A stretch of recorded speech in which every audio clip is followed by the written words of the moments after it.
3 বছর ধরে সংস্কার করে দেওয়া হচ্ছে না স্কুলের রুম, বারান্দায় কিংবা মাটিতে বসে মিড ডে মিল খেতে হচ্ছে ছাত্রছাত্রীদের। ঘটনা কৈলাসহরের কোবঝাড় উচ্চ বুনিয়াদী বিদ্যালয়। দপ্তরের চরম উদাসীনতায় ক্ষোভে ফুঁসছে অভিভাবক থেকে শুরু করে স্থানীয় গ্রামবাসীরা।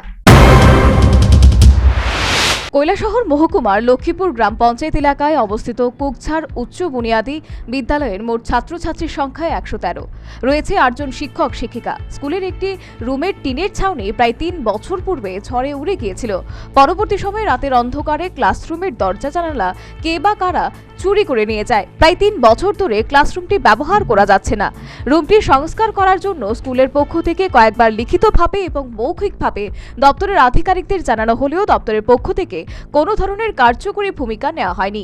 অথচ স্কুলের রুমের অভাবে স্কুলের ছাত্রছাত্রীরা প্রতিদিন মিড ডে মিলের খাবার খাচ্ছে, কখনো বারান্দায় কিংবা মাটিতে বসে। এই ব্যাপারে স্কুলের শিক্ষক সন্দীপ দেবনাথ জানান, স্কুলের ক্লাসরুম সংস্কার করার জন্য দপ্তরের আধিকারিকদের জানানোর পর দপ্তরের পক্ষ থেকে বলা হয় তা স্থানীয় লক্ষ্মীপুর পঞ্চায়েতের নজরে নেওয়ার জন্য। এও বলা হয় স্থানীয় গ্রাম পঞ্চায়েত স্কুল রুমটি সংস্কার করার জন্য তাদের অ্যাকশন প্ল্যানে লিপিবদ্ধ করবে এবং পরবর্তী সময়ে পঞ্চায়েতের পক্ষ থেকে সংস্কার করে দেওয়া হবে। দপ্তরের নির্দেশ অনুযায়ী স্কুল কর্তৃপক্ষ স্থানীয় লক্ষ্মীপুর গ্রাম পঞ্চায়েতকে জানিয়েছেন।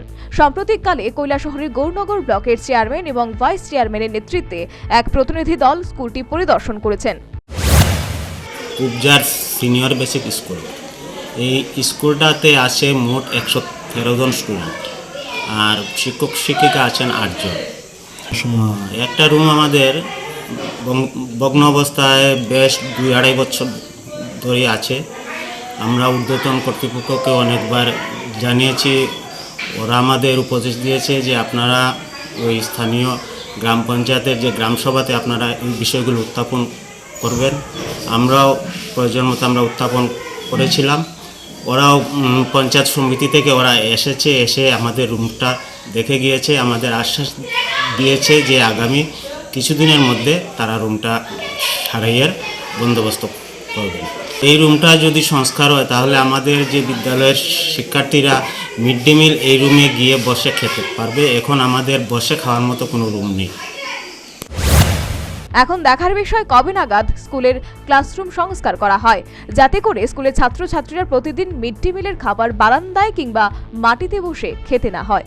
Bureau report, news vanguard.